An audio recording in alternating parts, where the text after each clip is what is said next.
transmitir de lo que está en la ley, de alguna experiencia nuestra, del fallo de la jurisprudencia. Todo esto es aplicable. No estamos hablando de cuestiones muy abstractas, de teorías, de doctrinas. Es ley aplicable en la práctica profesional. Y lo importante de esto, como venimos insistiendo, es que traten de entenderlo. Me parecía que por lo menos por algunas inquietudes, por algunas posturas, se estaba entendiendo. Bueno, la idea es que ustedes entiendan y que fijen los conceptos, porque van a terminar la materia, la van a rendir, la van a aprobar, se van a recibir. Hay algunas cosas que no se van a acordar de todo.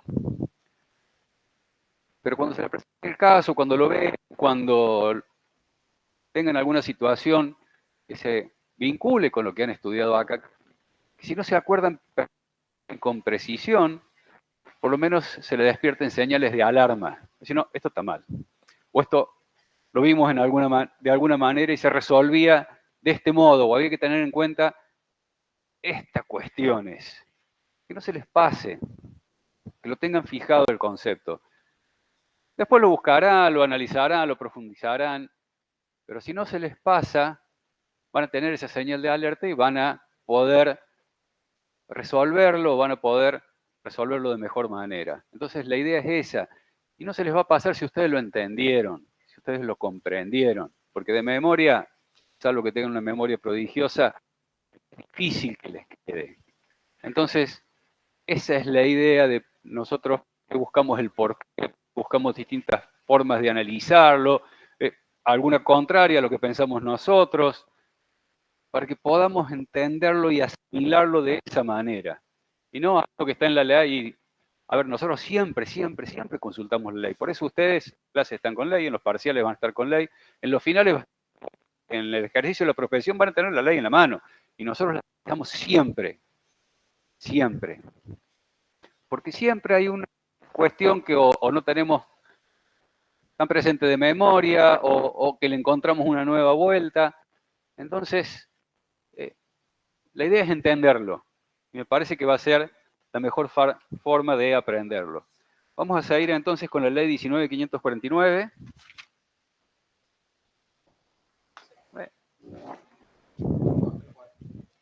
Bien, fantástico. Ayer terminamos con denuncia de ilegitimidad, cuando el recurso estaba interpuesto fuera de término.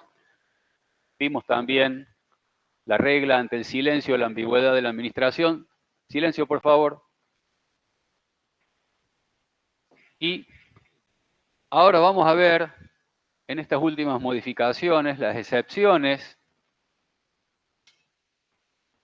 Caballeros, silencio, por favor. Gracias. Excepciones que introdujo esta última modificación de la ley 27, que se introdujo por la ley 27.742, a esta regla de que la excepción implica, que el silencio implica negativa. Ahora, hay una disposición que también está en el artículo 10,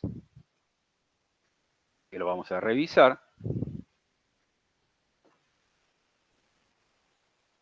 que el silencio implica positivo, es decir, una pronunciación tácita de la administración en sentido positivo. Esto es una novedad. ¿Por qué se introdujo esta novedad? ¿Por qué? Piensan ustedes que dijeron, bueno, en algunos casos, ya vamos a ver cuáles son las excepciones, el silencio de la administración implica autorización, implica sí, no un no. ¿Por qué se introdujo eso? ¿Cuál les parece que es el fundamento, la causa, el por qué? Claro, para que la administración no duerma, y si total, el problema es del contribuyente, y bueno, y si nosotros no decimos nada, implica que no. Entonces, nosotros lo dejamos estar y que él impulse el proceso y recurra a otras vías para hacernos pronunciar. No, es cierto. La administración, si no se despide, va a ser sí. Entonces, para obligarle a la administración a que sea ágil, que sea expeditiva, resuelva, y si no lo hace, concederle el permiso, la autorización al administrado o al contribuyente. Entonces vamos a ver cuál es la excepción. Nuevamente, insisto, esto tiene que ver con esta protección al administrado de la actuación, la defectuosa actuación de la administración. ¿Qué dice el 10, inciso B? Cuando una norma, que habla de norma, no de ley en sentido estricto, exige una autorización administrativa para que los particulares puedan llevar a cabo una determinada conducta o acto en el ejercicio de una facultad de la administración. Ya vamos a ver la diferencia entre facultad discrecional. Al vencimiento del plazo previsto para resolver sin haberse dictado resolución expresa, el silencio tendrá sentido positivo. Por silencio administrativo tiene todos los de acto administrativo finalizador del procedimiento. El procedimiento se inicia y culmina con un acto administrativo. Si no tenemos acto administrativo, la regla es negativa, pero en este caso se establece una excepción que es sentido positivo. Y eso finaliza con la culminación, la resolución expresa, y a la finalización de plazo tenemos que la ley misma le otorga sentido positivo a ese silencio. Tiene excepciones esta excepción. No será aplicación en materia de salud pública, medio ambiente, prestación de servicios públicos o derechos sobre bienes público, excepto cuando la norma específica otorgue silencio, otorgue sentido positivo al silencio. Y la reglamentación podrá determinar otros supuestos específicos en los cuales no sea de aplicación este inciso. Materia no está aquí. La reglamentación podrá hacerlo y todavía no. Entonces, vemos aquí que la excepción es importante. Ahora, vamos a ver, y ahí sí vamos a tener que ir al decreto reglamentario, en particular al artículo 65, inciso bis. ¿Cuál es la definición de autorización administrativa? Porque acá la ley habla de una autorización administrativa. Entonces, en el 65, inciso bis, 65, o de dicción, ¿cuál de los dos? O las dos.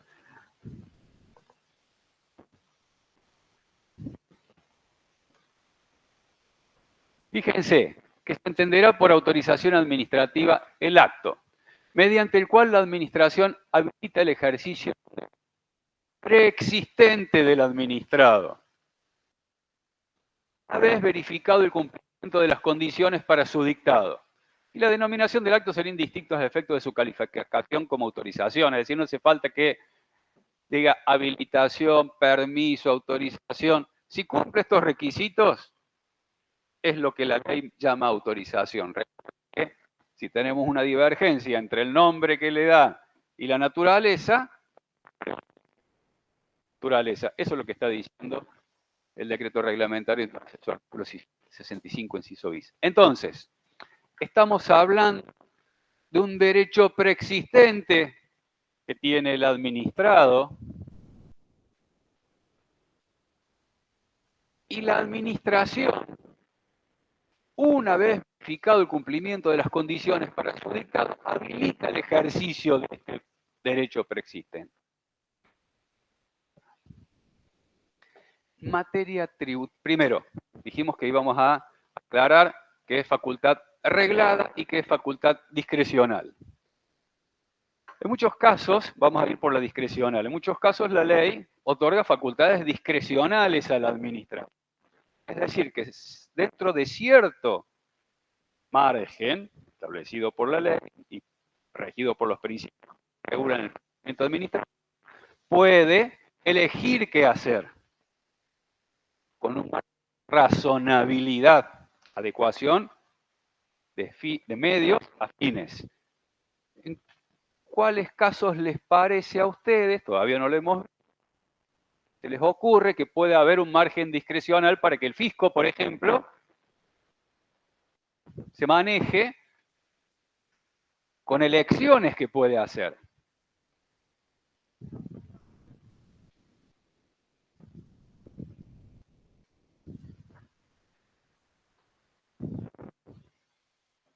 No sé si está tan claro ahí, si es discrecional o es administrativo o es reglada, porque en definitiva la forma de notificación, pero podría elegir. Pero vamos a una que es un poquito más clara, la fiscalización. La administración, el fisco, ¿puede elegir a quién fiscalizar?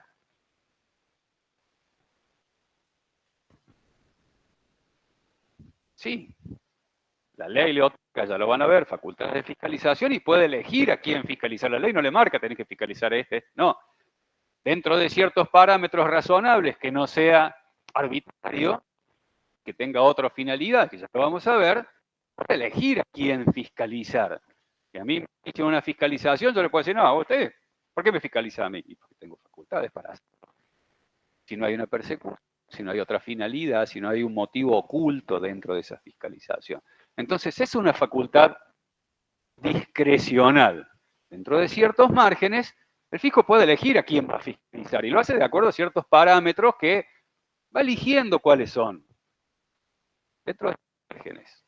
Ahora, estas actividades que están regladas, dado este hecho, la administración tiene que hacer aquel.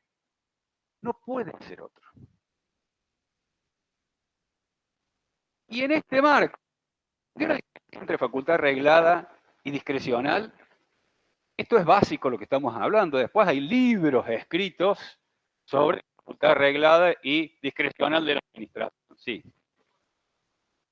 Bien. Facultad discrecional es que la administración puede elegir con un fundamento razonable, dentro de ciertos márgenes, qué actitud tomar o qué acto hacer. Hay una elección que puede hacer la administración. Marca ciertos parámetros, pero no hacer estrictamente.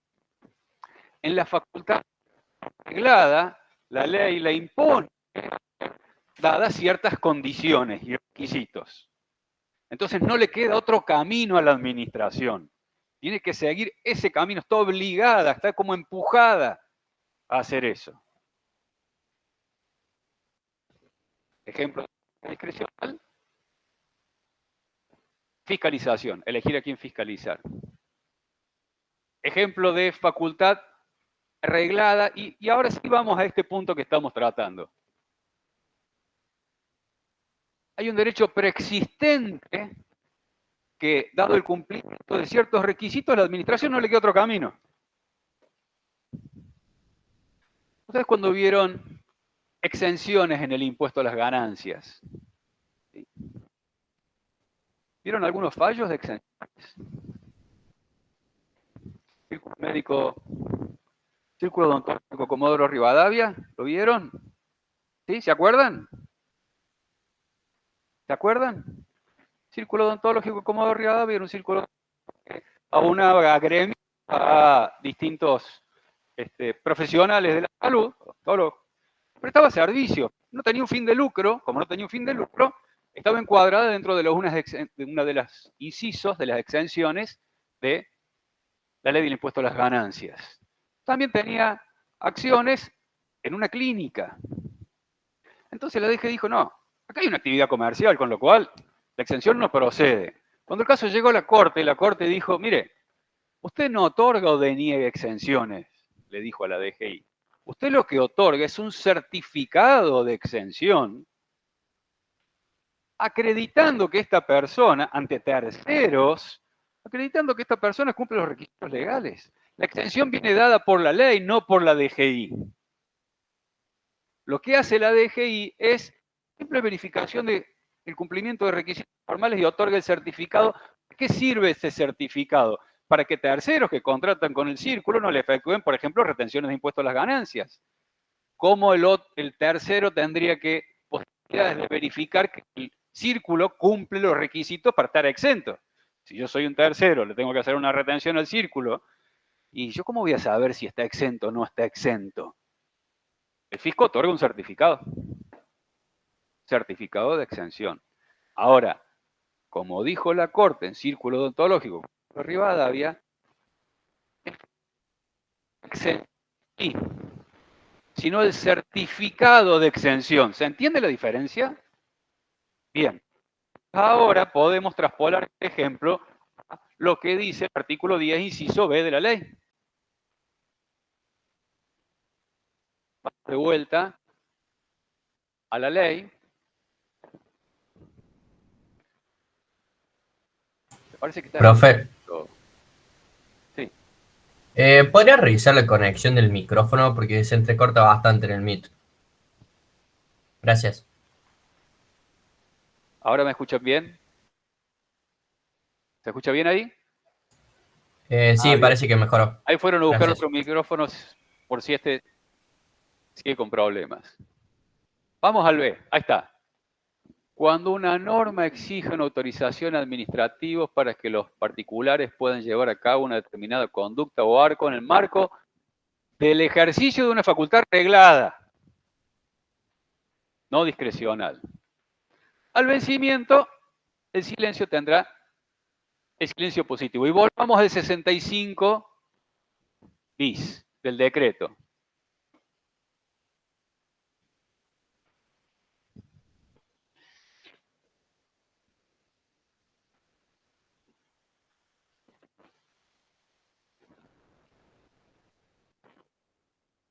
Era por autorización administrativa el acto mediante el cual la administración habilita el ejercicio de un derecho preexistente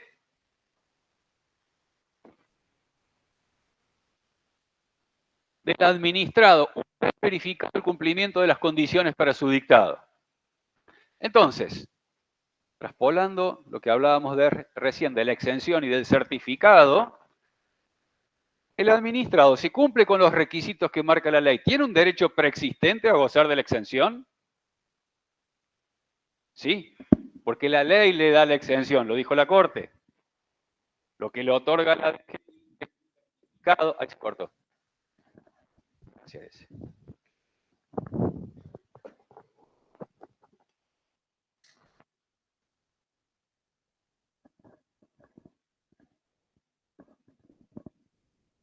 Hola, hola.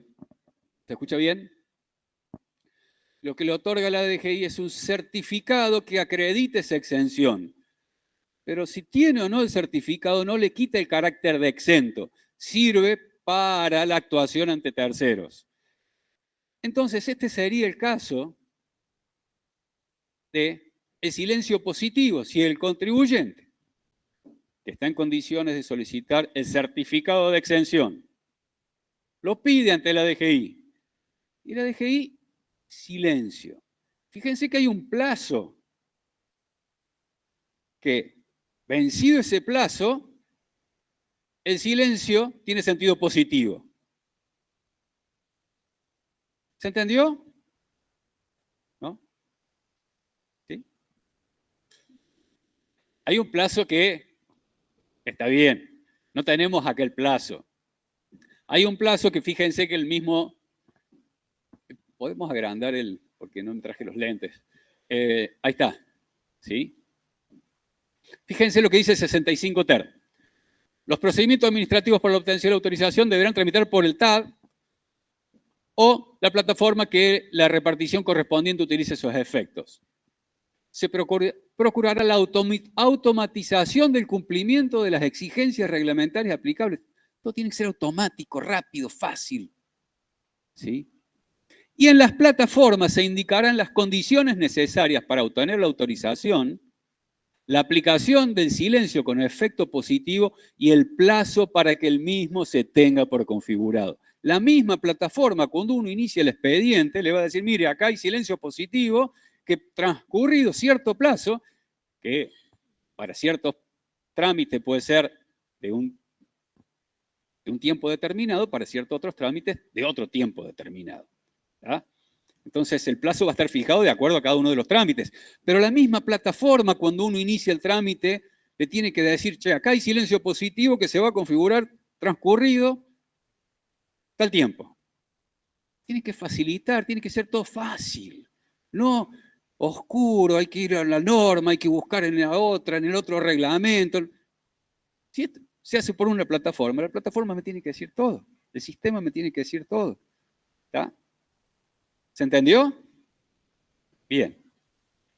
Vamos entonces ahora a la ley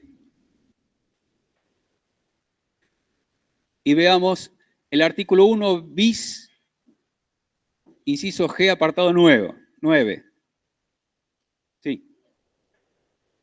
Seguimos acá, ¿no? Pero... Sí. Claro, y esta es una excepción. Excepción. Exacto. Es decir, la regla general, silencio, negativa. En ciertas circunstancias, que se exige una autorización para una actividad arreglada, en el cual exista un derecho preexistente, que necesite una autorización administrativa por parte de la administración, en esos casos, y no sean las excepciones que plantea el B, a continuación el segundo párrafo del B, se configurará el silencio positivo. ¿Sí? Es decir, el inciso B es una excepción a la regla general de el A. Que se tienen que cumplir las condiciones, que ya las mencionamos. ¿Estamos? Fíjense lo que dice el 1 bis G, apartado 9. En todos los casos se informará a los interesados del plazo máximo establecido para la resolución de los procedimientos y para la notificación de los actos que le pongan término, así como de los efectos que pueda producir el silencio positivo. Y esto está reglamentado en el artículo que vimos recién, que dice que la misma plataforma tiene que ser automático y le tiene que informar cuál es el plazo y que hay silencio positivo. ¿Está? Entonces está todo concatenado. La ley establece esto, el reglamento dice cómo se va a configurar y cómo se va a establecer. ¿Cómo se pone en marcha esto? ¿Cómo se configura? Vamos al 65 quater del decreto.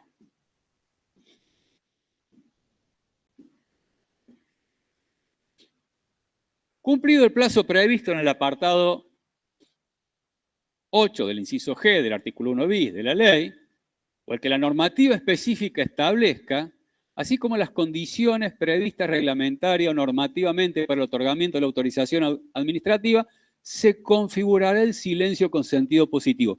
No solamente se tiene que cumplir el plazo, sino que además se tiene que cumplir los requisitos. Si yo no cumplo los requisitos, y no debiera gozar de esa autorización. Pero la ley dice, cumplido los requisitos y el plazo, autorización. Una vez cumplido el plazo, el interesado podrá tramitar la inscripción registral, emisión del certificado o autorización correspondiente, la que será otorgada en un plazo no mayor a 15 días. Y fíjense lo que dice el último párrafo, que es lo que resaltábamos recién. En ningún caso el acto de autorización podrá implicar excepciones o incumplimientos sobre las condiciones previstas reglamentariamente o normativamente, las que serán fiscalizadas y auditadas por las autoridades competentes. Es decir, si se cumple el plazo, yo tengo el derecho ya de obtener el certificado, vamos al ejemplo del certificado de exención, pero tengo que haber cumplido los requisitos. Si no los cumplí, me los pueden revocar. ¿Está? Entonces esto es para agilizar, para que la administración no duerma y lo obligue al administrado que termine el plazo, tenga que ir a otra autoridad para que le ordene a la autoridad que se expida. No. Silencio positivo. Y vamos para adelante. ¿Se entendió? ¿Se entendió el ejemplo también del certificado y de la exención? Bien. Fíjense que también, esto es importante de destacar, que el artículo 65, inciso bis, es decir, un poquito más arriba, en el segundo párrafo, dice que el inciso B del artículo 10, que es la excepción, no alcanzará los permisos entendidos como los actos administrativos que excepcionalmente otorgan un derecho frente a una prohibición establecida por la normativa. Es decir, hay una excepción acá a una prohibición. No se pueden vender gaseosas en los parques públicos, por ejemplo. Bueno, hay una feria gastronómica. Entonces se le pide un permiso para que esa prohibición a la municipalidad, por ejemplo, supongamos que un parque nacional, a la administración nacional para que otorgue un permiso excepcional sobre esa prohibición. En esos casos el sentido positivo del silencio no aplica. ¿Se entiende? Es una aclaración porque el 65 bis dice que hay un derecho preexistente y yo no puedo tener un derecho preexistente si está prohibido. Entonces, esto es una aclaración como para no dejar dudas, me parece, pero no era necesaria si nos circunscribimos a lo que dice el párrafo anterior del 65 bis. Entonces, esto es lo que quiere la administración. Vamos, agilicemos, actúe. Por supuesto, exactamente, siempre, siempre, siempre, y se van a encontrar muchos casos en el que el nombre no coincide con la naturaleza. Analicen la naturaleza. Esto es un tributo, esto es una autorización administrativa, esto es un certificado, esto es la exención procede y lo que otorga el DGI es un certificado, una exención, por más que diga exención, no, un certificado, nada más. Entonces, siempre, siempre tengamos presente de analizar la naturaleza para ver si coincide con el nombre. Y si hay discordancia, prevalece la naturaleza. ¿Hasta acá alguna duda, alguna inquietud? Seguimos. Sí.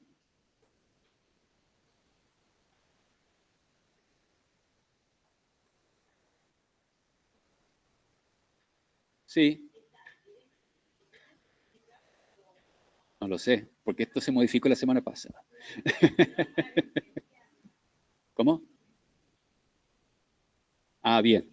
Sí, sí, termino la pregunta y... Sí.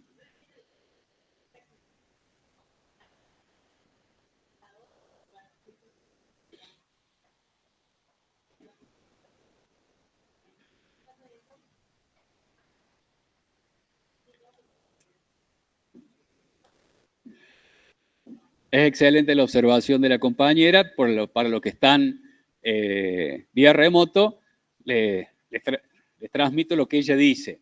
Dice, bueno, a ver, el TAT debiera estar parametrizado para que cumplido el plazo, porque está informado, para que cumplido el plazo y dado el silencio positivo, emita automáticamente el certificado dentro del plazo que establece la ley, dentro de los 15 días de vencido el plazo. Porque si no, ¿qué tenemos que hacer? Ir ante un juez y decirle, mire, señor juez, están configurados los elementos del sentido positivo, ordénele al fisco que emite el certificado. Tendría que ser automático. La verdad que no lo sabemos porque esto se modificó, se reglamentó. Esto, recuerden que es para toda la administración nacional, esto se aplica supletoriamente para la ley 1683 y para toda la administración nacional, toda la administración pública nacional. Entonces, va a haber un montón de cuestiones que se van a tener que adecuar a este silencio positivo. Pero me parece que es lo más práctico, como debiera funcionar. Vamos a ver si la administración le hace caso a la administración, porque este es un decreto reglamentario dictado por el presidente, ¿sí? Y todos los órganos administrativos le tienen que hacer caso, ¿sí? ¿Para qué tipo de ente el certificado de exención?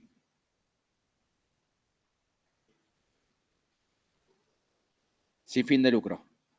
Bueno, si es así, yo creo que no va a cambiar nada. O sea, por más con la reforma de la ley no va a cambiar nada, porque AFIP no tendría por qué pedirte a vos que inicies un trámite para pedir una exención en ganancias, porque no tiene la facultad AFIP de otorgártela o no. Hay una ley especial que te la otorga. Entonces, partamos de la base que ya AFIP está haciendo algo que a mi criterio, y me hago cargo, no corresponde.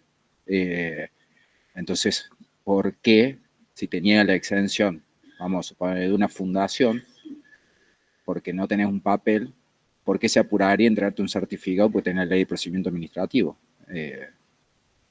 Por eso digo, yo creo que vamos a seguir en la misma. recordemos que lo que otorga la DGI es un certificado para que los terceros, ¿sí?, que actúan con esta fundación, con esta entidad sin fin de lucro que está exenta, no la retengan, por ejemplo. Entonces el certificado en ese caso sí cobra sentido. ¿Está?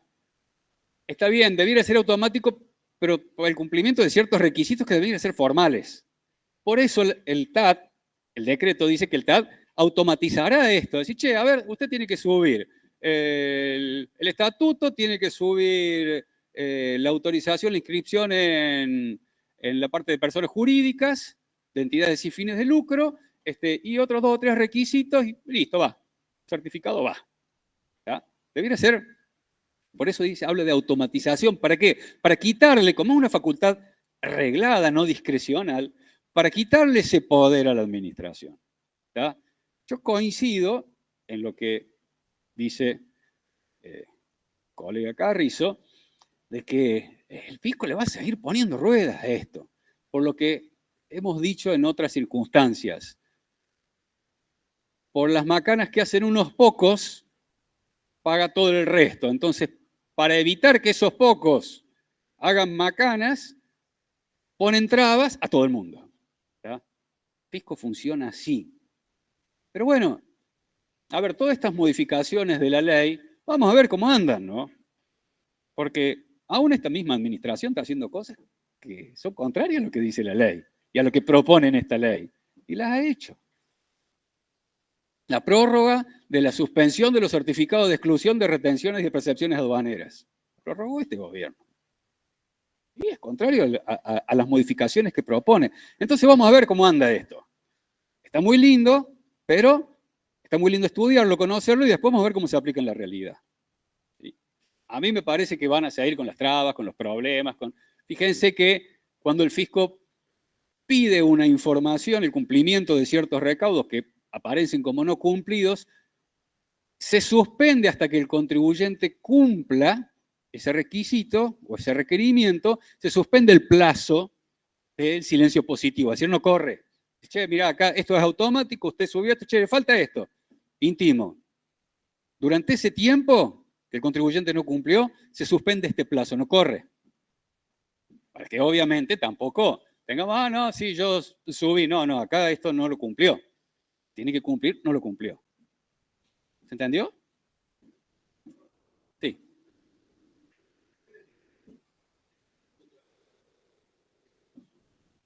Sí. Una vez vencido el plazo del silencio, es decir, cuando uno entra al sistema, el sistema le debiera informar, de acuerdo a lo que dice el decreto, a lo que dice la ley, cuál es el plazo del silencio positivo para ese trámite. 60 días. ¿Está? Vencido los 60 días, se configura el sentido positivo y ahí sí hay 15 para otorgar el certificado, la inscripción registral, la autorización. Pero ya está vencido el plazo y se configura en ese momento el silencio positivo y culminó, como dice la ley, el procedimiento administrativo por el dictado de un acto, que no hay acto, pero la ley le da sentido positivo a ese silencio. Dice, acá hay un acto y se culminó el procedimiento, ahora hay que otorgar el certificado en 15 días. Tiene que estar otorgado, que es lo que decía la compañera, el sistema lo debiera otorgar automáticamente. ¿Está? ¿Ahora sí se entendió? Bien. Es todo muy nuevo esto, muy nuevo. Entonces, probablemente muchos de ustedes y algunos colegas que están asistiendo es la primera vez que lo escuchan. Yo la primera vez que lo veo, lo tuve que estudiar para darlo acá. Entonces vamos a ver cómo funciona. ¿Está bueno? Sí, está bueno. Vamos a ver cómo funciona la ley, el procedimiento administrativo, tiene un montón de cosas que no se están cumpliendo. Vamos a ver cómo funciona, vamos a ver cómo funciona. Pero lo importante es que nosotros sepamos que eso está para el día de mañana. No, sentido positivo. Che, a mí el sistema no me está informando, hay un cumplimiento de lo que dice la ley. Acá yo tengo un derecho preexistente, necesito una autorización, que es un certificado, para cumplir un acto. ¿Cuál es el acto? Mostrarle a mis terceros que yo tengo un certificado de exención, para que no me perciban y no me retengan ganancias. Por ejemplo, soy una fundación, no pago impuesto a las ganancias, ¿por qué me van a retener ganancias cuando me pagan? ¿O por qué me van a percibir ganancias cuando me venden algo? Nada, tengo un certificado, pero tengo un derecho preexistente.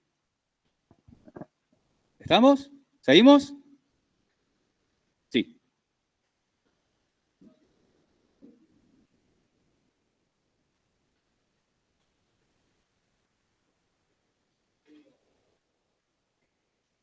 Exacto.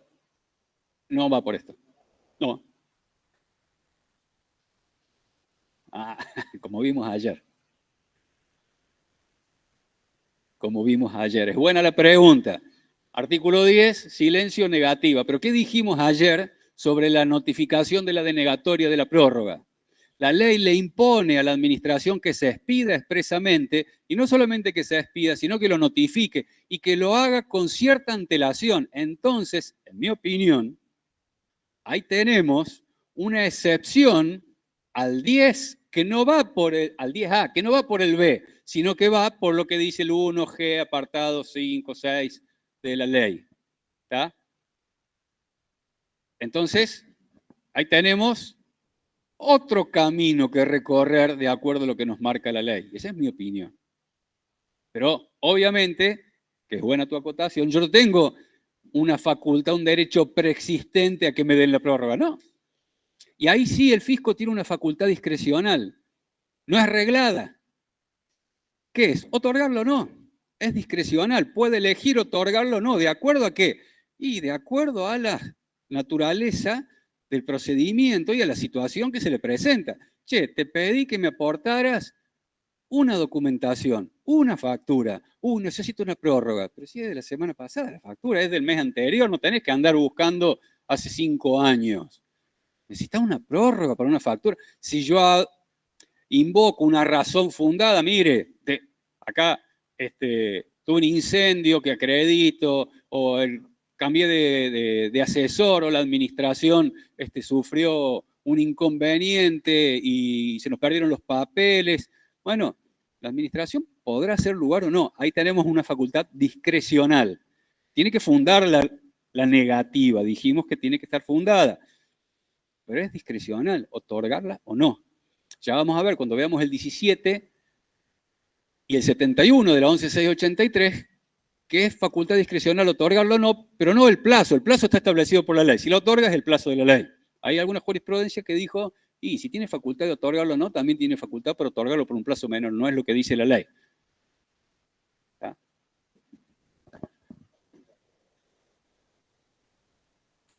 ¿Seguimos? Vista del expediente. ¿Qué es el expediente?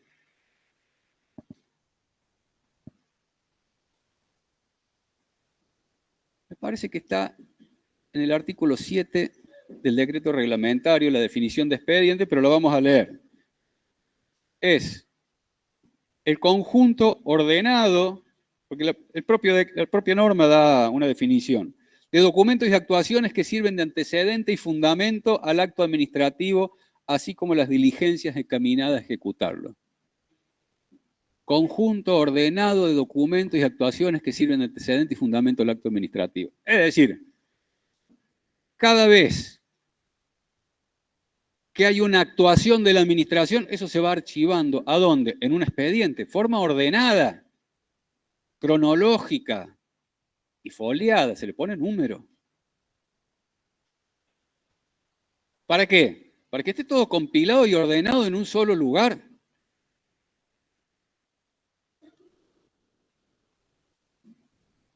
Entonces, se inicia una fiscalización, la ordena la división investigación, tiene que estar la orden de la división investigación, se le asigna a una división de fiscalización, a un grupo de supervisores, a un grupo de inspectores, todo eso tiene que estar ordenado mediante actos firmados que cumplan los requisitos y después se le hace un requerimiento al contribuyente, el contribuyente lo responde, aporta documentación, todo eso se va compilando en un conjunto ordenado de documentos y actuaciones que sirven de antecedente y fundamento. ¿Está? ¿El contribuyente tiene acceso a ese expediente? Sí. Durante todo su trámite, dice el artículo 38 del decreto reglamentario de la ley 19.549. Recuerden que siempre estamos estudiando la 19.549. El decreto reglamentario dice: la parte interesada, su apoderado, el letrado patrocinante podrán tomar vista del expediente durante todo su trámite, con excepción de actuaciones, diligencias, informes o dictámenes que, a pedido del órgano competente y previo asesoramiento del servicio jurídico correspondiente, fueron declarados reservados o secretos. ¿Puede el fisco declarar reservados o secretos? Sí, pero fíjense que lo exige que esto lo haga previo dictamen jurídico, con una resolución fundada del respectivo subsecretario del Ministerio, subsecretario de Jefatura de Gabinete Ministro, del titular del ente descentralizado que se trata. Una autoridad con mucho rango. Entonces, todo el expediente uno lo puede ver y es muy importante que lo vean. ¿Para qué? Porque hay cosas que ustedes, dentro de la fiscalización, dentro de un procedimiento de aplicación de multas, de un procedimiento de terminación de oficio, no conocen. Porque ¿qué conocen ustedes? Lo que le comunicó el inspector, lo que le comunicó el fisco, que es un requerimiento, que es un pedido de información, que es un inicio de un procedimiento de terminación de oficio, lo que le comunican, pero adentro del expediente hay un montón de cosas que ustedes no conocen. Pedidos de informes a terceros, a bancos, a proveedores, a clientes, a otras entidades, investigaciones, fiscalizaciones que ha hecho el fisco por otro lado, requerimientos a terceros. Hay un montón de cosas que ustedes no las conocen y son muy útiles para ejercer bien el derecho de defensa. Y ese es el fundamento del acceso al expediente. Primero, público. ¿Por qué tiene que ser reservado? ¿Cómo actúa la administración? En el cumplimiento de la ley. ¿Y el administrado qué es? Un colaborador. No es una contraparte que yo no le muestro mis cartas. Todo disponible. Yo estoy cumpliendo mi función administrativa. Usted venga a colaborar y conozca. Esto no le gusta mucho a los inspectores, sobre todo a los inspectores, si uno le va a pedir vista del expediente a un inspector. No le gusta. ¿Por qué? Porque el inspector, cuando inicia una fiscalización, le tiene un requerimiento muy largo, de los cuales los puntos que a él le interesan realmente son 2, 3, como mucho. ¿Sí? Es como tirar una bomba de humo y hay 2 puntitos que le interesan. Y la fiscalización viene por alguna cuestión en particular. Y uno cuando viene el expediente y se entera por qué causa viene la fiscalización, por qué motivo viene la fiscalización. Eso a los inspectores no les gusta. Y no tiene por qué no gustarles. Si no hay nada oculto acá, ¿por qué me está fiscalizando? Ah, no, bueno, mirá, mostrame el expediente. Quiero saber. Quiero conocer, quiero colaborar. Si me va a fiscalizar por esto, yo te digo, mira, acá está la documentación. Acá está lo que vos estás buscando, está acá, te lo explico, te lo fundamento, te lo informo. No hay ningún problema. ¿Está? No hay nada oculto. Entonces lo pueden ver. ¿Qué utilidad también tiene esta vista, aparte de conocer? Que cuando ustedes van a interponer un recurso, el pedido de vista tiene efecto suspensivo sobre los plazos. Y ahora se agregó que no solamente para interponer un recurso, sino que para contestar un requerimiento o una vista. ¿Está? Esa es una de las últimas modificaciones. ¿Por qué es importante esto? Nosotros dijimos en la clase pasada que muchas veces viene un cliente con una resolución de la AFIP y no sabe cuándo fue notificado. ¿Se acuerdan? Y dijimos también que los plazos para interponer recursos son perentorios e improrrogables. No se puede pedir prórroga. Sí se puede, pero no se la van a conceder. Entonces, si supongamos el plazo comenzó a correr aquí y finaliza acá, pero ustedes no saben y le llegan, como dijimos en la clase pasada, con ese acto que no saben cuándo lo notificaron y usted le pregunta cuándo te llegó y le hacen así. ¿Qué hacemos? ¿Qué hacemos? Y son las 4 de la tarde. ¿Qué hacemos? Vista del expediente. Pero la DGI ya cerró. ¿Qué hacemos si cerró la DGI? Lo presentamos digitalmente. Si no funciona la página de AFIP, ¿qué hacemos?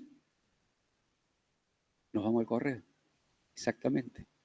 Entonces, produce la suspensión de los plazos para interponer recursos. ¿Desde cuándo? Fíjense lo que dice la ley. Vamos al artículo 1, al 1 bis, inciso G, apartado 7 de la ley.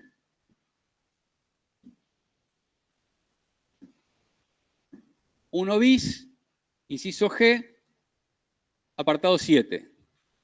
Ahí. La solicitud de vista de las actuaciones producirá la suspensión de todos los plazos para, y esto se agregó, porque antes solamente estaba en el decreto y era para interponer recursos, para presentar descargos, contestar vistas, citaciones, emplazamientos o requerimientos, interponer recursos o reclamos administrativos o promover acciones o recursos judiciales, salvo los de prescripción. ¿Desde cuándo? Desde el momento en que se presente la solicitud. Y se extenderá por todo el plazo fijado para tomar vista, el cual en ningún caso podrá ser inferior a los 10 días. Esto también es una modificación importante porque antes no establecía cuál era el plazo. Hacía una remisión que lo dejaba un poquito ambigua la cosa. Ahora lo dice expresamente. Pero hay que pedir la fijación de un plazo. Tengo que pedir que se fije un plazo. ¿Tá? Vamos al artículo 38 del decreto reglamentario. ¿Por qué yo necesito un plazo para ver el expediente? Porque necesito un tiempo para analizarlo, para estudiarlo, para revisarlo. No va a ser un solo día. La ley establece que no puede ser menor que 10 días. Entonces, supongamos que el plazo vence aquí. Contamos los días para atrás.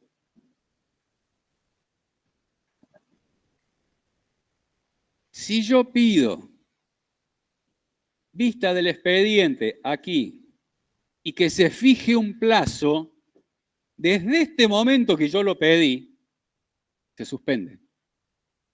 Algunos autores dicen, che, ¿cómo contamos las notificaciones? Desde el día siguiente, los plazos en las notificaciones, desde el día siguiente a que se notifica. Con lo cual la suspensión iría desde el día siguiente a la presentación. No dice esto la ley, porque esto no es una notificación. Esto es una presentación. Esa es mi opinión. El autor que lo dice merece grande respeto, pero yo no estoy de acuerdo. ¿Está? Porque la ley expresamente dice desde ese momento, desde el momento de la presentación, se suspenden los plazos. Si lo vamos a contar en días, desde ese día se suspende. ¿Qué quiere decir que se suspenden los plazos? Que el plazo que corrió hasta ese momento se computa. Pero de ahí en adelante, no. ¿Hasta cuándo? Hasta que me concedan la vista del expediente, que puede ser acá, adelante, y durante todo el plazo que me conceden la vista del expediente, que no puede ser menor a ¿cuánto tiempo? A 10 días. Es decir, por 10 días más, el plazo que venía corriendo no corre desde el momento en que yo lo pedí. Quieren ser prudentes, cuéntenlo desde el día siguiente, pero si lo presentaron el último día, no lo pueden contar desde el día siguiente, que se les venció el plazo. ¿Está? Entonces, durante todo este tiempo, el plazo está suspendido, no computa. Si era 15 días y yo lo presenté el día 13,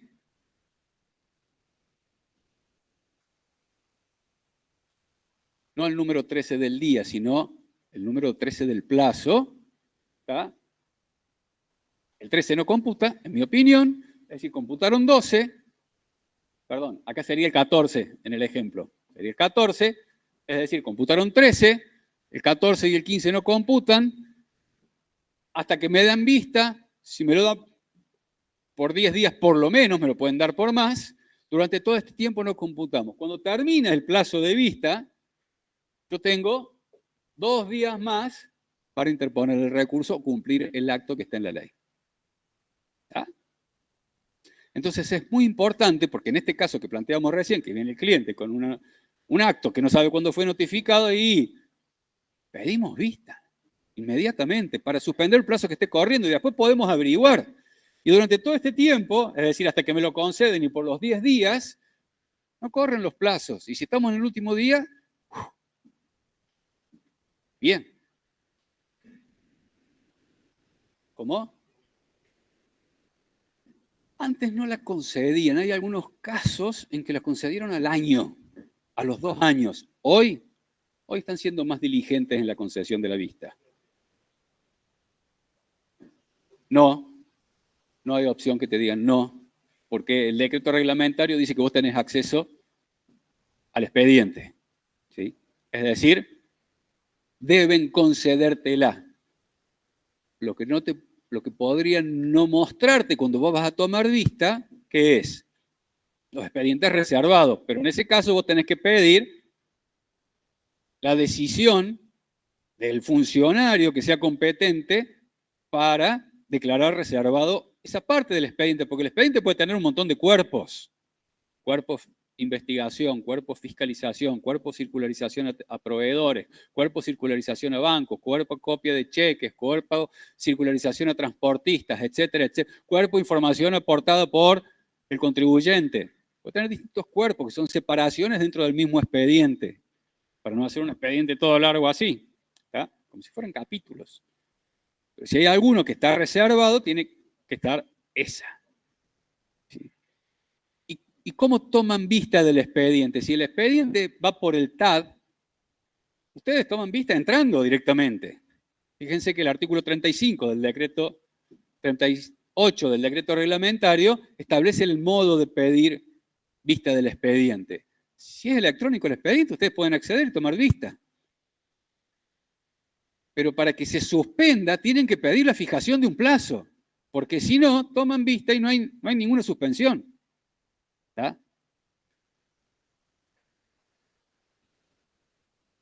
¿Cómo? ¿En el expediente del TAD? No, en el presencial, si yo la pido, yo presento un escrito por correo, la vista corre desde que me la conceden. Me tienen que decir a mí cuándo me van a dar vista del expediente. ¿Cuándo me la van a dar? Que no puede ser inferior a 10 días. ¿Está?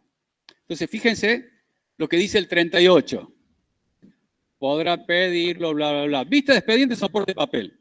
En aquellos casos excepcionales de expediente que tramiten el soporte de papel, el pedido de vista podrá hacerse verbalmente y se dará sin necesidad de resolución expresa. Yo voy al lugar donde está el expediente, pido vista. Tiene que ser una persona que esté facultada para hacerlo.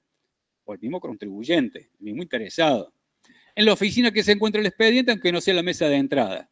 Lo establecido en inciso 1, B, G, apartado 7 de la ley de procedimientos resultará aplicable siempre, es decir, la suspensión por 10 días, siempre que el peticionante solicitare la fijación de un plazo de vista, el cual se dispondrá por medio de una notificación fehaciente en forma escrita. Y ahí va tu respuesta, o no, la tuya. ¿Sí? Yo la pido, lo tienen que resolver por escrito y me tienen que notificar. Y de ahí cuéntanlo. A lo mejor me notifican acá y me dicen, se le otorgará vista desde este momento hasta este momento, es decir, más adelante. ¿Sí? Se fija el plazo para más adelante desde que soy notificado.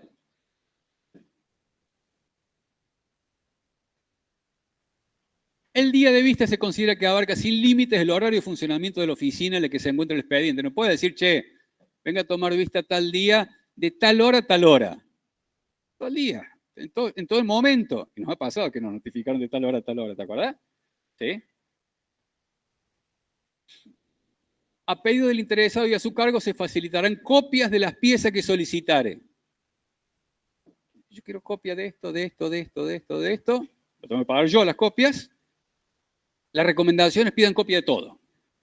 Pero nos dijeron la otra vez, pero no me van a pedir copia de las presentaciones que hicieron ustedes. Sí, por supuesto, porque si yo tengo que ir a otro lugar, a un tribunal, y tengo que referenciar las presentaciones que yo hice, tengo que decir, en cuerpo tal, a fojas tal, yo presenté tal cosa. Si yo no la tengo, no le puedo decir al otro que está revisando un expediente, mire, yo con tal fecha hice tal presentación. Y si está dividido en cuerpos, tiene que revisar el cuerpo, en qué fecha, en qué... Facilitemos las cosas. Cuerpo denominado, presentaciones efectuadas, supongamos que se llama así, presentación efectuada por el contribuyente. Fojas tal, está la presentación que yo hice. Le facilitamos la tarea. Pidan copia de todo. Esa es mi recomendación. Se va a labrar un acta en la cual se dice, compareció tal persona que acreditó su personería, su facultad, su poder, mediante esta documentación, se le otorgó vista del expediente. La recomendación es que dejen constancia de todos los cuerpos, cómo se denominaron y cuántas fojas tenían, para que se deje constancia que ustedes le mostraron eso. Y si falta algo, que es esencial, y la administración está en un problema, porque ustedes no se pudieron defender bien si no le mostraron eso. Se equivocaron, estaba en otro lado. Dejen constancia, porque si se le mostró todo el expediente y no hay una especificación, y dice, yo lo mostré todo, ¿cómo probamos qué me mostraron y qué no me mostraron?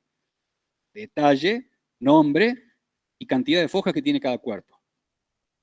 ¿Está? ¿Ha pedido el interesado y a su cargo las copias? ¿Sí? ¿Alguien tiene alguna pregunta? Sí.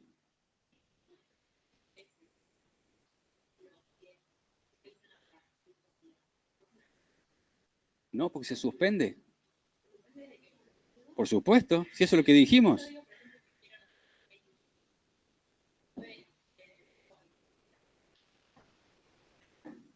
Pero la ley dice que no puede ser inferior a 10 días. Vamos de vuelta al 1G 7 de la ley.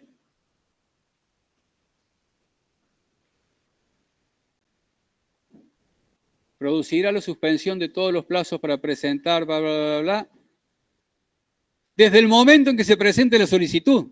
Si yo lo presento el día 13, desde acá se suspenden los plazos. No corren más, no se me vence, porque está suspendido. ¿Está? En ningún caso podrá ser inferior a 10 días. Si yo pido 6, y la administración me tiene que dar 10, pues en ningún caso. Incluye el pedido del interesado. ¿Está? Lo dice clarito la ley. Antes era ambiguo eso, hoy está claro.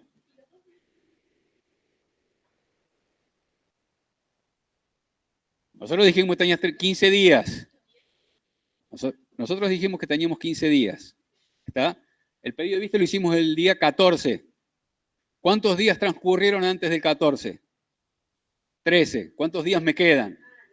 2. ¿Está? ¿Se entendió? Por supuesto, muy. Ahora se agregó, y esto sí es importante, para contestar vistas, citaciones, emplazamientos o requerimientos. La DGI le hace un requerimiento, ustedes piden vista del expediente. La DGI le tiene que... ustedes saben que no le van a dar la prórroga. El pedido de... Piden vista del expediente. Pido vista del expediente. Se lo piden por escrito, lo presentan por escrito y piden, no se olviden de pedir la fijación de un plazo. Fíjense lo que dice el 38 del decreto reglamentario. Se suspenderá en la medida que se pise la fijación de un plazo. Entonces, hasta que a ustedes les notifican que le conceden la vista, el plazo está suspendido. Y por los 10 días que le conceden la vista, sigue suspendido. Pero lo tienen que pedir antes del vencimiento del plazo. Porque si no, no pueden suspender algo que ya culminó. Yo puedo suspender algo que está corriendo. Si no está corriendo, si no está en curso, no lo puedo suspender. Por supuesto que es muy beneficioso. Y esto no es que al legislador se le pasó. Lo pusieron a propósito lo de los requerimientos. Los de la DGI van a saltar de este alto. Pero lo dice la ley. Claro, lo dice la ley. No lo dice el decreto reglamentario. La ley lo dice. Y si lo dije el decreto reglamentario también es válido. Sí.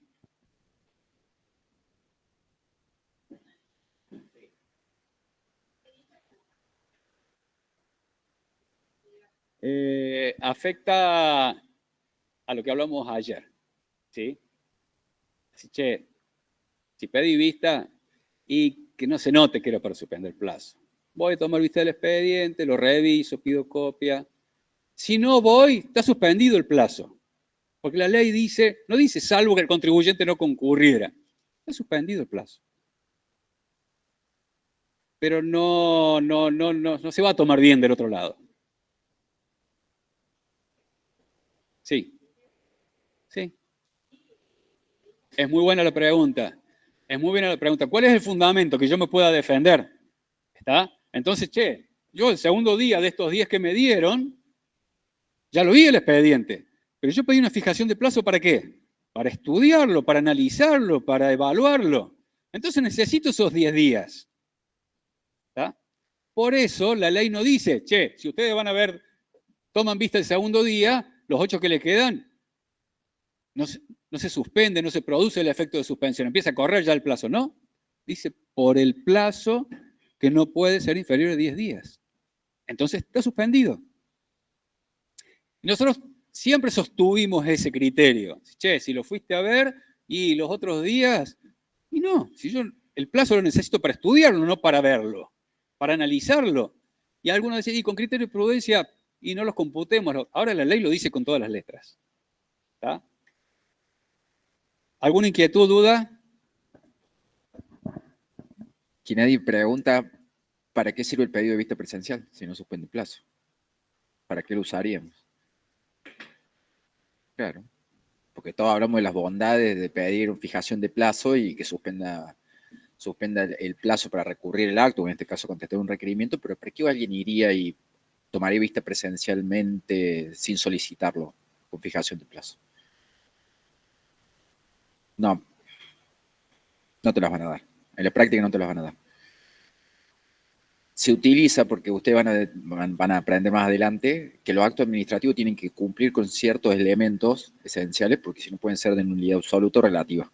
Entonces, cuando ustedes detectan que se le está pasando algo a un inspector o a una persona que le esté poniendo una multa, que falta algo en algún elemento formal en el cuerpo del expediente, ustedes, esa persona, intervienen en el expediente, o sea, piden la vista, lo intervienen, y no puede aparecer ninguna hoja mágica con efecto retroactivo. Ese es el fin principal para mí, para ir y decir, vengo a mostrarme ya el expediente, quiero ver qué hay adentro. Porque por ahí el expediente tiene 2 hojas. Y 2 hojas no dicen nada. Entonces, ¿por qué pasó lo que pasó? ¿Por qué me vienen a buscar? Y etcétera, etcétera, si solamente tenés 2 hojas.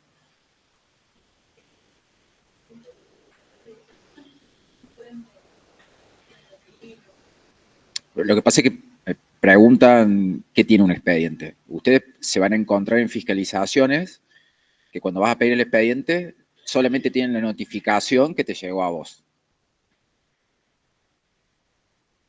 Y el acto administrativo tiene que estar motivado, tiene que tener una causa.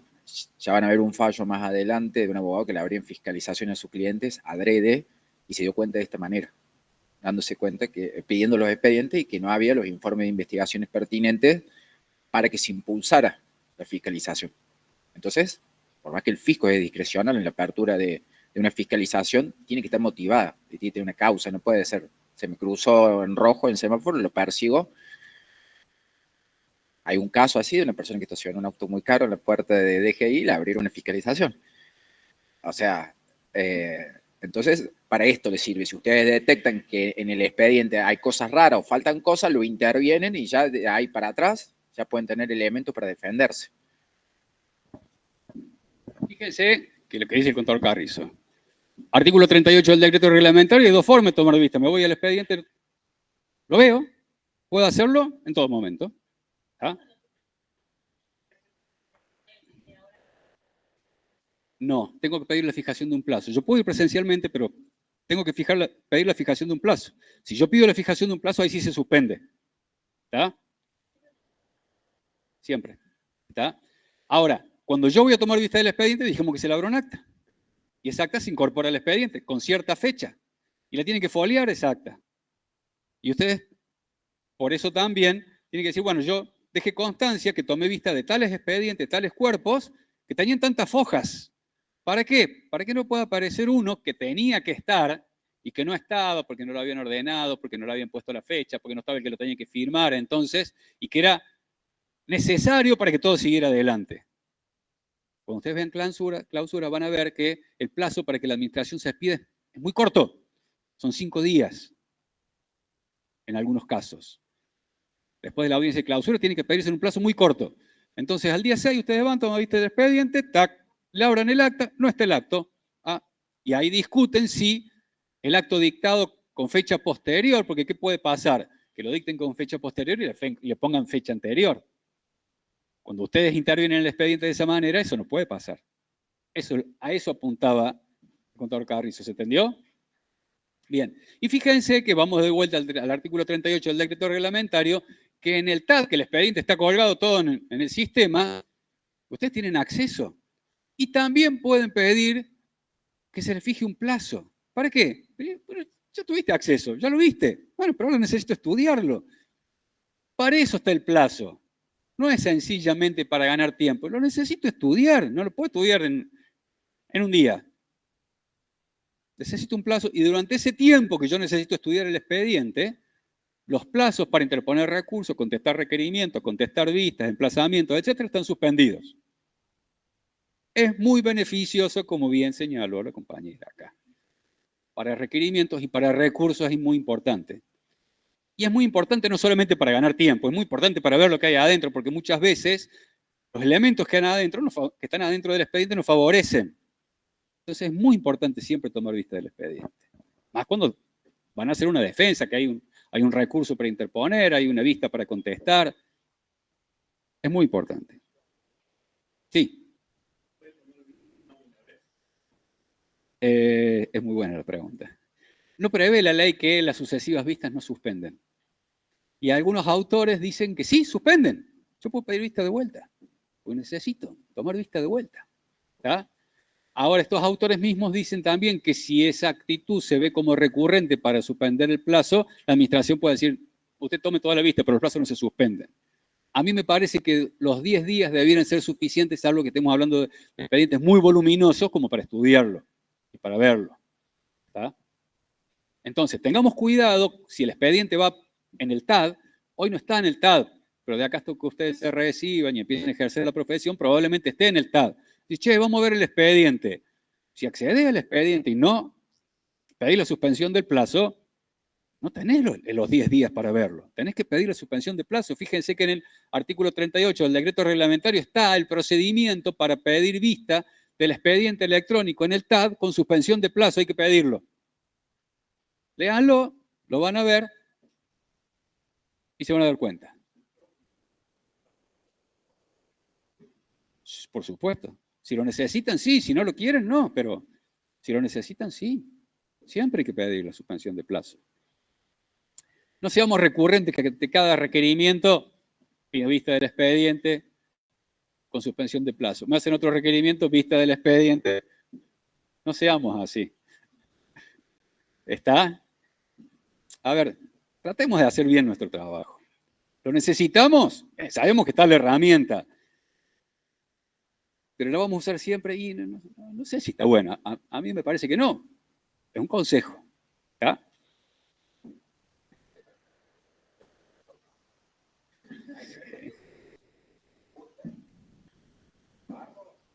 Inspectores. Consejo, seamos firmes, seamos profesionales y seamos estrictos. Pidamos y demos respeto. Siempre. Y defendamos a nuestros clientes con uñas y dientes. Usted hace su trabajo, yo hago el mío. Pero usted está haciendo su trabajo, yo hago el mío. No espere que yo haga el trabajo suyo. Si no, yo voy, me postulo para inspector de la DGI, voy a hacer trabajo. Yo voy a hacer el mío, que es defender los intereses de mi cliente con la ley en la mano. ¿Está? Usted haga el suyo. Con respeto, siempre. Y con profesionalidad, siempre. ¿Está? Usen todos los elementos legales que tienen a mano. Pero seamos respetuosos. Con el respeto que ustedes dan, es el que van a exigir también. ¿Sí? Y muchas veces los inspectores, insisto, no son respetuosos, entonces sepamos que podemos poner límites. ¿Cómo? Conociendo la ley. Vamos a ver los principios generales del procedimiento administrativo. Vamos a tratar de ir rápido. Legalidad o juridicidad. Y ahora sí vamos al 1. Estos principios ya algunos estaban tomados por la jurisprudencia, por todos los autores, y ahora están en la ley. Algunos ya estaban en la ley, hoy se incorporaron más con la última reforma. ¿Recuerdan el fallo Sojo que dieron en la primera clase? ¿Sí? ¿De qué año era? Del 1800. 1887, 1888. Y habla del principio de juridicidad o de legalidad administrativa. Estamos hablando de 140 años atrás. Ya estaba. ¿Está bueno que esté en la ley? Sí. Si lo aplican, mejor. No si lo aplicamos nosotros. Si lo aplica la administración, si lo aplica la justicia. Mejor. ¿Está?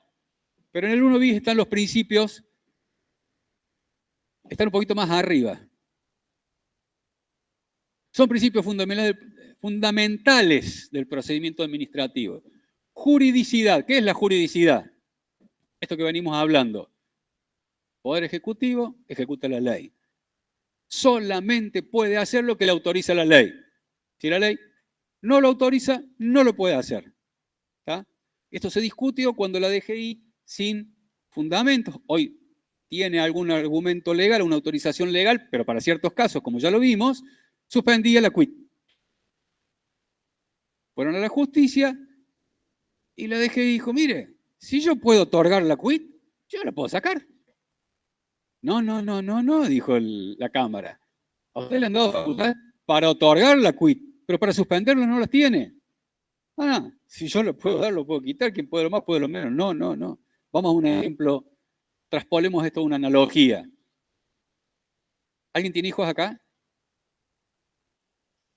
Soy el único. Bueno, yo cuando fuimos a inscribir a mi hija, fuimos al registro civil, a mis hijas, fuimos al registro civil, y el jefe de registro civil la inscribió con su nombre, le otorgó un número de DNI, le otorgó la inscripción registral como persona dentro del registro civil de la capacidad de las personas. ¿Qué sé yo? ¿Tiene facultades para hacerlo? Obvio que tiene facultades para hacerlo. Si el día de mañana, la más chica pinta para eso, pero fue una terrorista mi hija, ¿sí? La peor de las personas. El jefe del registro civil que tenía autorización para inscribirla, ¿tiene autorización para desinscribirla? No, porque la ley no se lo otorgó. Acá pasa lo mismo, principio de juridicidad. La AFIP tiene la autorización para otorgar la inscripción en el registro, en el quit. Tiene facultades para suspenderla en algunos casos, que vimos nosotros, que están en el inciso G del artículo 35, o el H, ya no me acuerdo, del 35, el H, en el H del 35 de la ley 11683, quería ver si estabas atento. Entonces, cierto, cada vez está más caro. Entonces, en esos casos no más. Eso es el principio de juridicidad. Solamente puede hacer lo que está autorizado. Y lo vieron ustedes en el fallo Sojo de la Corte. ¿Está? Razonabilidad y proporcionalidad. Están vinculadas la razonabilidad y la proporcionalidad. ¿Qué es? La adecuación, permítanme usar la misma palabra, proporcional de los medios que yo utilizo para buscar la finalidad que yo quiero. La administración también tiene que tener esto, lo tiene que tener la ley. El principio de razonabilidad lo vimos que es un principio de raigambre constitucional. La administración también, los medios que utilice tienen que ser razonables, adecuados y proporcionales a la finalidad que busca. Si yo estoy buscando que una persona me conteste un requerimiento y no me la contesta, ¿qué hago? ¿La pongo en la base APOC de emisores de facturas apócrifas? ¿Es razonable eso? De ninguna manera. Tampoco está permitido, pero de ninguna manera. ¿Le suspendo la quit? No. ¿Es razonable eso, más allá de que no respete tampoco el principio de juridicidad? ¿Es razonable? Los medios utilizados para el fin que busca, ¿es razonable? No. Entonces, este principio está inserto en la ley y también está en el artículo 7, inciso F de la propia ley.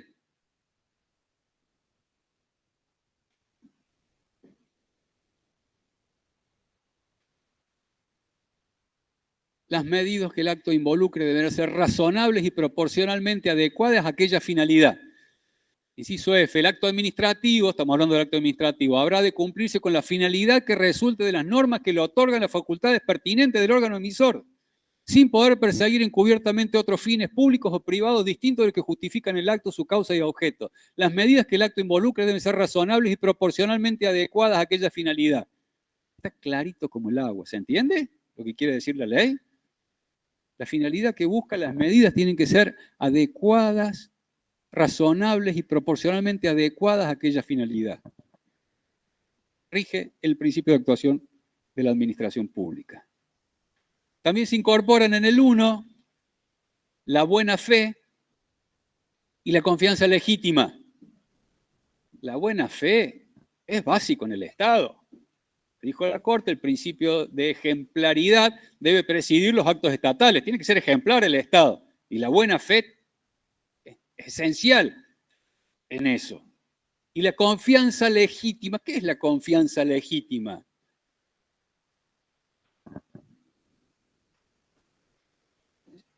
¿Conocen la teoría de los actos propios? Que nadie puede contravenir un acto precedente jurídicamente relevante. ¿Sí?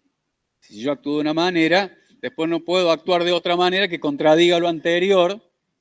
Estoy contradiciendo. ¿Está? Bueno, en la confianza legítima con la administración es eso. Si la administración, por ejemplo, otorgó un certificado de exención y yo, tercero, actué con esa persona en función de ese certificado de exención, ¿sí? Si después el fisco lo revoca retroactivamente porque lo engañaron, porque le mintieron, porque le falsearon documentación, me puede venir a reclamar algo a mí tercero, ¿no? Que yo actué amparado en un certificado que había otorgado el fisco por algo que no hice y que debía hacer. No, yo tengo confianza legítima en que si a esa persona le otorgaron ese certificado, y el fisco hizo todos los controles que tenían que hacer, con lo cual yo no le tenía que, por ejemplo, percibir impuesto a las ganancias.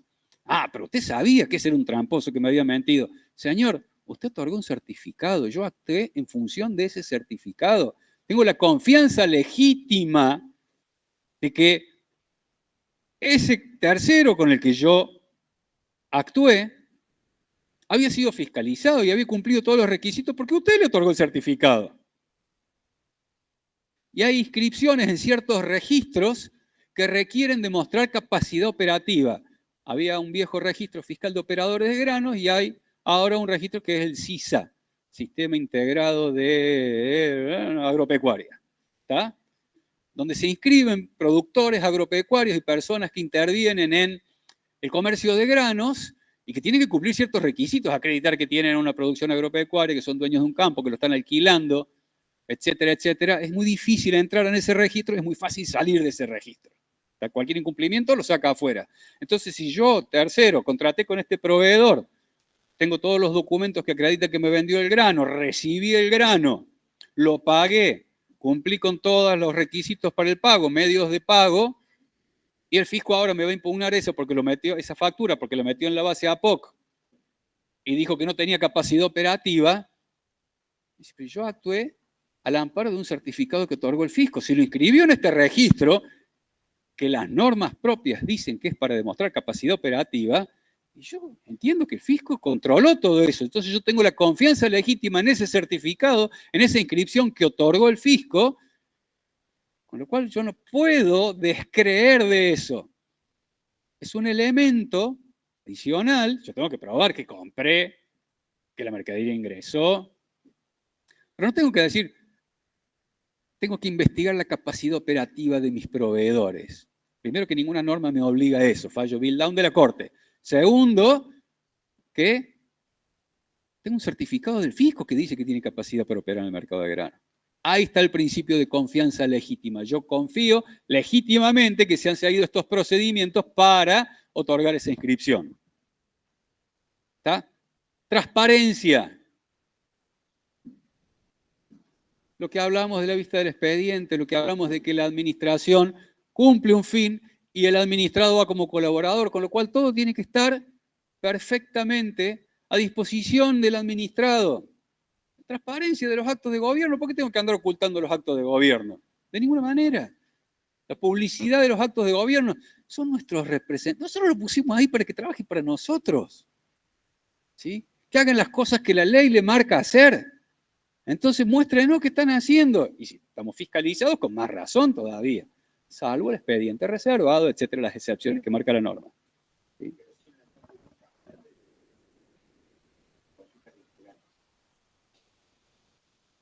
Bueno, pero eso está, ya lo van a ver con la interpretación. Lo que dice para los que están virtualmente, lo que dice el contador Carrizo es que el fisco no publica los dictámenes que emita, que son opiniones en relación a ciertos temas, y consultas vinculantes, no las publica todas.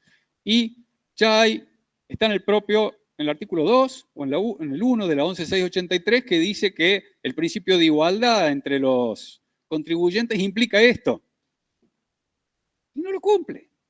Es del 2017 la reforma. Ya va a entrar, ya debe estar en tercer grado, tiene, ¿cuántos? 7 años, 6 años. Empezó la primaria. Y todavía no se cumple. Así actúa el fisco. Lamentablemente. Transparencia. Transparencia. Todo lo que hacen tiene que estar disponible. Secreto fiscal ya lo vamos a ver, hay algunas cosas que son reservadas, pero transparencia. Tutela administrativa efectiva. Fíjense que más abajo, en los incisos, el inciso A habla qué comprende la tutela administrativa efectiva. En definitiva, es el derecho de defensa. ¿Sí? El derecho de defensa implica el derecho a ser oído, es decir, que yo pueda defenderme, pueda exponer cuáles son las razones y los fundamentos por los cuales yo creo que se debe tomar tal decisión, y en ese sentido, ¿sí? Más abajo, sigamos. El punto 2. A ofrecer y producir pruebas.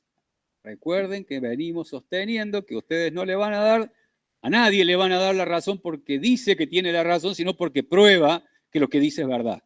Eso es probar, acreditar que lo que yo digo es verdad, es cierto. ¿Cómo lo acredito? Con elementos externos, no solamente con mis dichos. ¿Cuál es la diferencia entre ofrecer y producir las pruebas? Estamos discutiendo una cuestión y yo digo, che, acá hace falta una pericia contable. ¿Tá? Yo ofrezco que se realice una pericia contable. La DGI me puede decir sí o no. Si me dice que sí, yo tengo que hacer todos los trámites necesarios para que esa prueba pericial contable se lleve adelante y se genere el elemento de prueba que es el informe contable, el informe pericial contable. ¿Tá? Entonces yo estoy ofreciendo que esa prueba se lleve adelante, se produzca, y una vez que me hacen lugar, la produzco, la llevo adelante.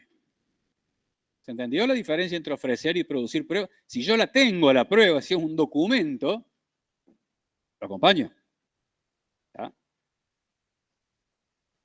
Y esto culmina, si yo tengo el derecho a decir lo que sostengo, a probar que lo que sostengo es cierto, con una decisión de la administración que tenga en consideración esto, lo que yo dije y lo que yo probé. Porque si no, todo esto queda vacío de contenido, es una mera formalidad. Si a mí me permiten decir, me permiten probar, pero después cuando van a decidir, nada de lo que yo dije, lo que yo pruebo va a ser tenido en cuenta, no tiene ningún fundamento. Y es lo que siempre hace el fisco, siempre. La mayoría de las veces hace el fisco. Uno dice, uno prueba, uno argumenta, uno acredita, el fisco, ya no probó. Pero en serio. Y ustedes pensarán que, che, pero están todos de este lado. Entonces, la mayoría de las veces hace eso el fisco. No tiene por qué hacer eso. La ley le manda a hacer otra cosa. Fíjense lo que dice una derecho de decisión fundada, que el acto decisorio haga expresa consideración de los principales argumentos y de las cuestiones propuestas, entre ellas la prueba producida, en tanto fueran conducentes a la solución de caso, ¿no? Cualquier prueba que no tenga ninguna vinculación con el caso, que no aporte nada nuevo, ni nada relevante, nada pertinente, como van a escuchar ustedes ahí. Esto era pertinente. ¿Tá? Entonces, este debido proceso adjetivo se complementa de esta manera y se agregó últimamente otro punto más, que está en el 4, a continuación, el derecho a un plazo razonable. Que los procedimientos administrativos tramiten y concluyan en un plazo razonable por decisión escrita y expresa. Y la administración está obligada a dictar resoluciones expresas y a notificarla en todos los procedimientos, cualquiera sea su forma de iniciación. Nos fijamos recién en una parte del decreto que el sistema tiene que decir cuál es el plazo para resolver y para notificar. Y cuál es, si hay sentido positivo o no en el silencio. Pero dice, che, acá en este procedimiento que se inicia, el plazo para resolver es tanto. Lo tiene que decir, es una imposición ahora que la propia administración se hizo. Y la ley establece el derecho a un plazo razonable. ¿Qué pasa si no se cumple ese derecho a un plazo razonable? En algunos casos, y en particular en materia sancionatoria, se ha declarado la nulidad. Che, usted hace 20 años que lo tiene este tipo, un caso en el Tribunal Fiscal, hace 20 años que este tipo está sometido a un proceso para ver si lo sancionan o no. Esto finalizó no por nulidad, por exceso de un plazo razonable. Es por la misma causa que lo absolvieron a Menem en la causa de las armas, esto en materia penal, pero en la causa de las armas de Río Tercero, de la voladura de Río Tercero, tuvo en proceso 20 años. Dijo, che, acá hay un exceso de plazo razonable, ¿no? No podemos tener una persona sometida a proceso tanto tiempo. Ahora está incorporado para los procedimientos administrativos también. Esa es una nueva modificación y que es importante también.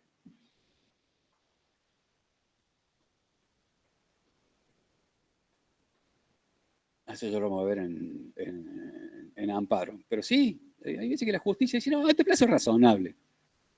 Es cierto que no fija un término, pero cuando ahora el decreto está diciendo en todos los procedimientos se va a fijar el plazo en que esto se debe resolver y está encorsetando un poquito la actuación de la administración. Hay veces que no se puede, ¿sí? Pero hay veces que uno revisa un expediente de fiscalización y el inspector estuvo haciendo la plancha con ese expediente durante mucho tiempo. Por ahí le dice, no, bueno, pero tengo 50 expedientes para resolver. Bueno, en este no, en este estuviste durmiendo.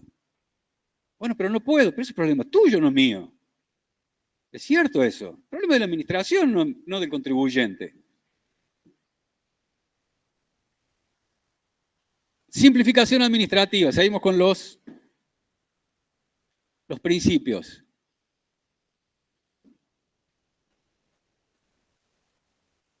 Y la buena administración. Son principios que están. Che, simplifiquemos esto. Administremos bien. ¿Ah? Seguimos más abajo. Principio de oficialidad, que es instrucción de oficio. Un poquito más arriba. Más abajo. El B. Impulsó una instrucción de oficio. La administración, la que tiene que cumplir su actividad, entonces tiene que quemar las etapas, ir avanzando en las etapas, impulsando el procedimiento. Celeridad, economía, sencillez y eficacia y eficiencia de los trámites. Esto estaría buenísimo que lo aplique la DGI, ¿verdad? Son eficaces, son sencillos, son eficientes. Apórteme los libros IVA, apórteme declaración jurada. Si ya está presentada la declaración jurada. Hay una parte del decreto que está diciendo, de la ley está diciendo, che, cuando la documentación está en poder de la administración, no es obligación del contribuyente aportarla. Claro, me piden la declaración jurada, pero si ustedes la tienen. Claro, está en la ley.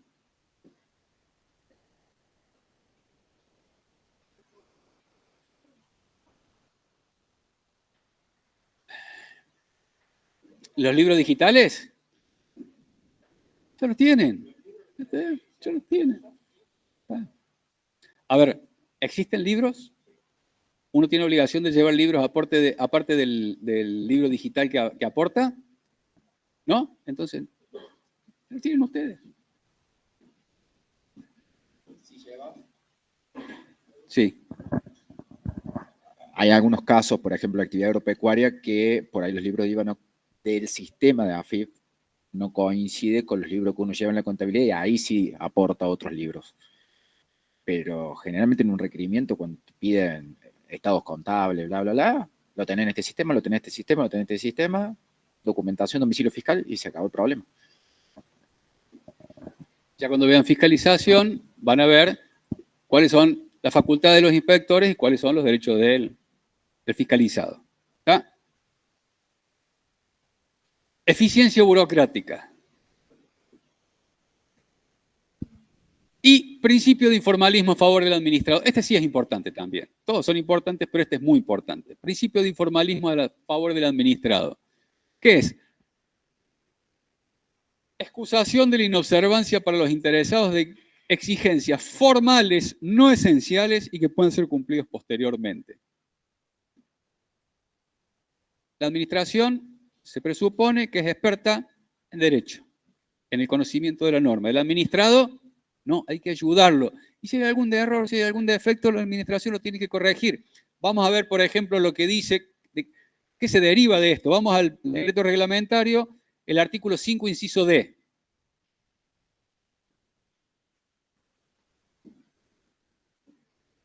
Fíjense lo que le ordena el decreto a la administración. Señalar los defectos que adolezca la petición ordenando que se subsanen de oficio por el interesado dentro del plazo razonable que fije, disponiendo de la misma manera las diligencias que fueran necesarias para evitar nulidades. Señor, se equivocó, le falta esto, venga, cumpla.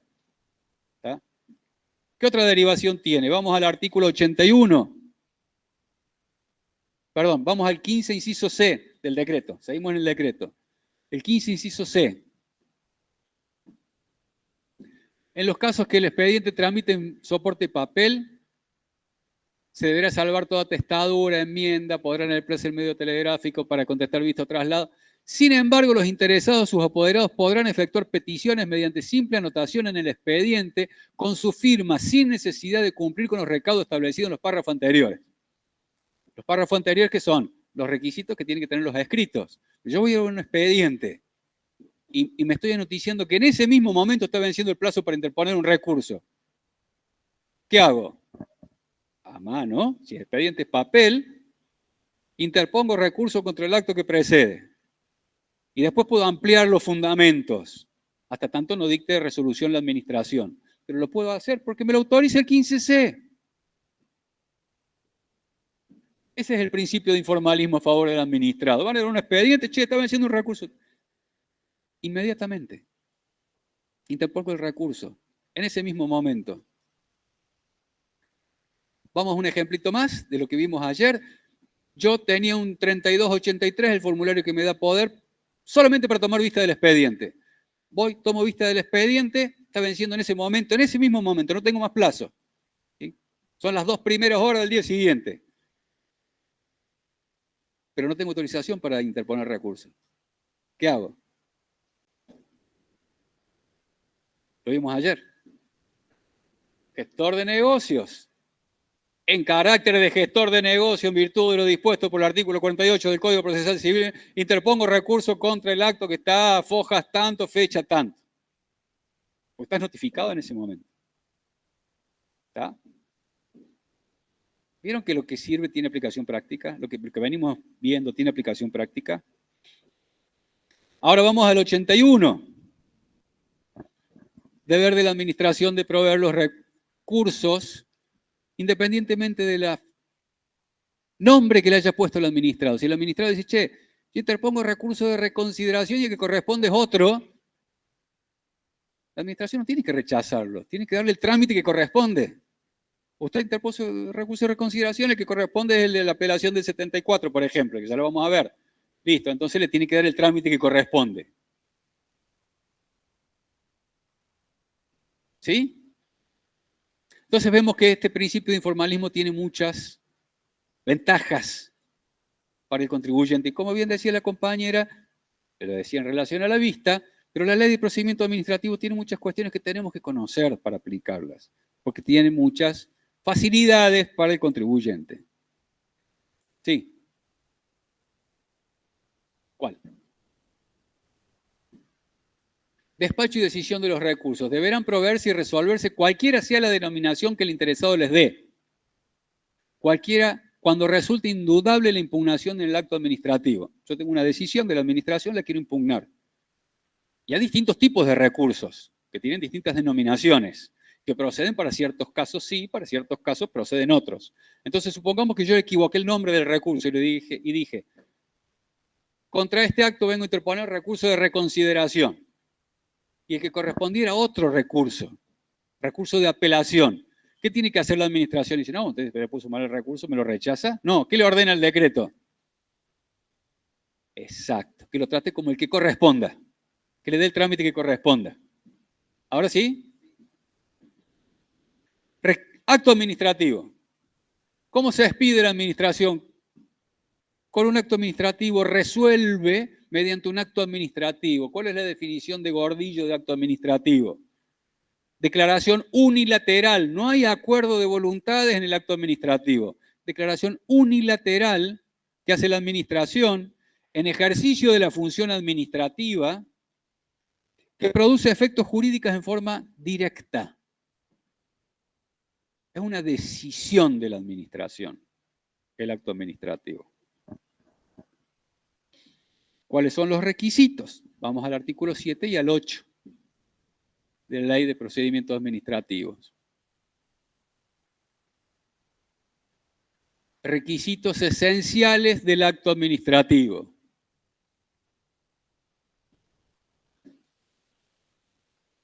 Competencia. Debe ser dictado por autoridad competente y cuya voluntad no esté viciada por error, dolo o violencia. ¿Qué es la competencia? Es la facultad que le otorga la ley, es una división de la posibilidad de decidir que le otorga la ley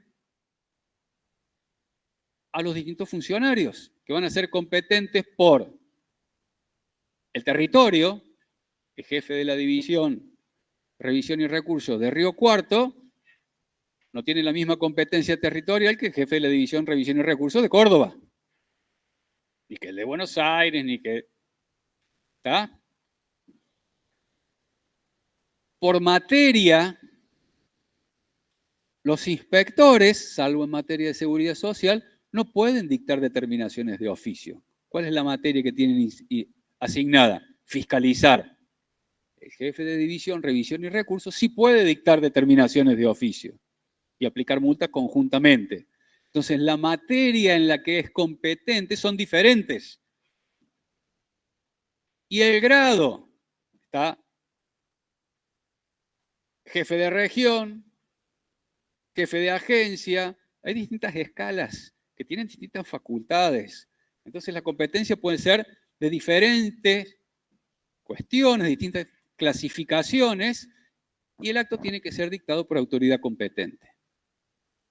En la última modificación no hay una nulidad absoluta cuando hay una diferencia de grado, no de materia, de grado, y puede ser subsanada. El acto no es nulo, sino que es anulable, pero eso es un detalle que se ha incorporado, pero no es tan importante.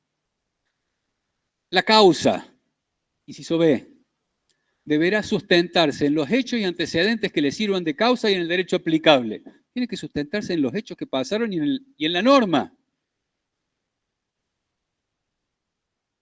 Sucedió esto, esto es lo que yo tengo que tener en cuenta para decidir. No sucedió, no lo puedo tener en cuenta. No está acreditado, no lo puedo tener en cuenta. ¿Cuál es la norma que se aplica? Esta. Y todo eso, que ahí forma parte de la motivación que está en el E, le tiene que ser comunicado, tiene que ser expresado al destinatario del acto administrativo. Entonces, la causa son los hechos y los antecedentes. La motivación es la expresión de cuáles hechos y antecedentes, y el derecho resulta aplicable. Es el decir cuáles son las causas, los antecedentes y el derecho. ¿Se entiende la diferencia? No es fácil entender esto. Es muy fácil confundirlo entre causa y motivación. ¿Puede repetir, profe? La causa, que está en el inciso A, son los hechos y los antecedentes y el derecho aplicable. La motivación del acto administrativo es expresar cuáles son esos hechos y antecedentes, hacerlos saber, conocerlos, ponerlos y decirlos, cuáles son los hechos y antecedentes, cuál es el derecho aplicable y explicar cuál es el razonamiento lógico que se hizo para que, dado estos hechos antecedentes y el derecho aplicable, se llegue a esta conclusión. Esa es la motivación. No, después. ¿Se entiende? Vamos no se entiende mucho. Es difícil, ¿eh? No es sencillo. Vamos a un ejemplo casero. ¿Sí? Ustedes están en pareja. Vamos al ejemplo, es una hipótesis. ¿Está? No digan no. Hoy no, le puede haber pasado, le puede pasar el día de mañana. ¿Está? O estuvieron en pareja. Y en algún momento habrán llegado a su casa y la persona que estaba sentada en el sillón estaba muy enojada con ustedes que estaban llegando. Y ustedes sabían muy bien por qué estaban enojadas. ¿Sí? Lo sabían muy bien. Sabían perfecto, pero por las dudas preguntan. Hola, corazón, ¿cómo estás? Bien, te dicen. Es como que no estás. ¿Estás segura que estás bien? Sí, te dice. Ustedes saben que está enojado y por qué está enojado, ¿no es cierto? Pero le dicen que no está enojado. O no le dicen las razones por las que están enojados. ¿A dónde está el defecto ahí? ¿En la causa o en la motivación?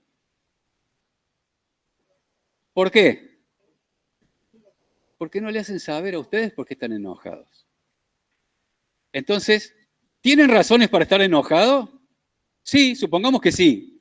Entonces, tienen causa para estar enojados. Pero no lo están diciendo. Entonces, ahí está el problema en la motivación. No es motivo, es motivación. Es decir, entonces ustedes podrían decir, yo fiscal 3 aprendí que estás teniendo un serio defecto en la motivación de tus actos. Antes de eso, protéjanse bien con un casco, con algo, porque les pueden tirar algún objeto contundente que pueda afectar su integridad física. Entonces, ¿tiene razón para estar enojado? Sí. Esa es la causa, los hechos, los antecedentes, la macana que hicieron ustedes. ¿Tá? Ahora, si no se lo dicen, ¿ustedes pueden saberlo? ¿Se pueden defender? No. Y ese es el fundamento de que el acto exige motivación. Para que ustedes se puedan defender, si a ustedes no le dicen, no se pueden defender. O no pueden decir, sí, tiene razón la administración. Puede confirmar. Si no le dicen por qué tomaron esa decisión, ustedes no pueden decir, está bien, yo lo confirmo o yo lo refuto, yo lo cuestiono. Pero si no saben por qué la tomaron, que son expresar cuáles son los hechos, los antecedentes y cuál es el derecho aplicable y cuál es el razonamiento lógico para que partiendo de esos hechos y aplicando ese derecho llegaron a esa conclusión, si no se lo expresan, si no lo escriben en el acto, ustedes no se pueden defender. Entonces, por eso la motivación es importante, porque dice, expresa, comunica, anoticia, hace saber todo esto. ¿Cuáles son los hechos antecedentes? ¿Cuál es el derecho aplicable? ¿Y cuál es el razonamiento lógico que aplicando estos hechos y este derecho se llegó a esta conclusión? ¿Se entendió la diferencia entre causa y motivación? Bien, seguimos. Objeto debe ser cierto y preciso. Física y jurídicamente posible. Decidir todas las peticiones formuladas, pero puede involucrar otras no propuestas previa audiencia del interesado. Debe cumplir el debido procedimiento. Proceso objetivo, que ya dijimos, derecho a ser oído, producir o ofrecer pruebas, plazo razonable y decisión fundada, que estamos hablando de la motivación también. Finalidad, tiene que cumplir con la finalidad que le marca la ley. Y acá va el caso, y lo vamos a ver rápido, que mencionaba el contador Carrizo. ¿Cuál es la finalidad de la administración del fisco? Fiscalizar, ¿está? Y recaudar. Dijimos que es discrecional, que puede elegir a quién fiscalizar. Pero lo puede hacer a alguien, vamos a hacer cortita, que le tengan bronca. Pero tiene facultad de fiscalizar a cualquiera. ¿Por qué no? La elección tiene que ser razonable, no tiene que ser arbitraria, no tiene que ser caprichosa. ¿Está? Entonces, había un abogado en Río Cuarto, no estamos muy lejos, ¿no? Que era muy bueno, parece, en litigar contra el fisco. Y el jefe de Río Cuarto se ve que dijo, este tipo me tiene podrido. ¿Y qué hizo? No lo fue a fiscalizar a él, va a ser muy evidente. Empezó a fiscalizar a todos los clientes. Entonces el tipo era la peste.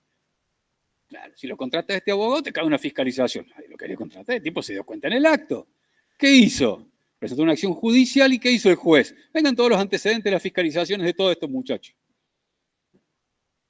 No tenía ningún fundamento de la fiscalización. Habían sido ordenadas por actos que no tenían firma. Acto que carece de firma no existe. Y no tenía ningún antecedente de por qué habían ordenado la fiscalización. Entonces la sentencia del juez, el fallo Vollenweider con B corta y W, el juzgado federal de Río Cuarto, dijo que la única finalidad que parece haber tenido esta fiscalización era amedrentar, desalentar, y todo otro calificativo que se quiera utilizar para desalentar a las personas que contrataron a este abogado. La finalidad del acto administrativo es esta, tiene que fiscalizar. No decir, che, me enojé con este, tengo un problema de medianera y soy jefe de inspector de la DGI, ¿sabés quién va a tener una fiscalización pronto? ¿Puede hacer eso? No, ¿por qué no puede hacer eso? Además de que no es la finalidad de la administración. ¿Por qué no puede hacer eso? También, ¿y por qué además? ¿De quién es los recursos que maneja? El Estado, son nuestros. Maneja la plata nuestra. Mover a un inspector, un cúmulo de inspectores, hacer fiscalizaciones, eso requiere recursos, plata. Estamos usando la plata nuestra. Y fíjense que la finalidad puede ser público o privado. El jefe de fiscalización, pero yo no estaba recaudando para mí, estaba recaudando para todos. Ustedes van a tener más recaudación si esta gente no cumplía. Pero no es lo que le marca la ley. Andar amedrentando abogados para que no litiguen en contra del fisco. ¿Se entendió la finalidad también? Forma.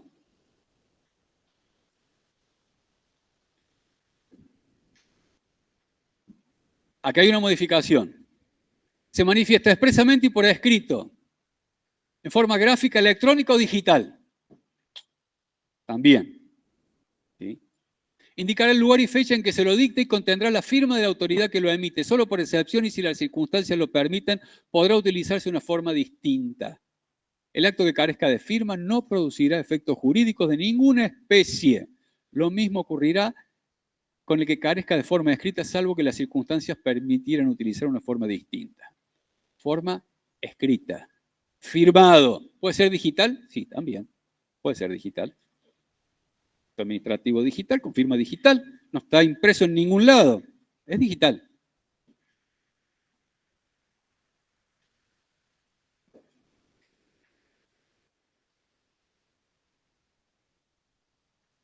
Vías de hecho. Artículo 9.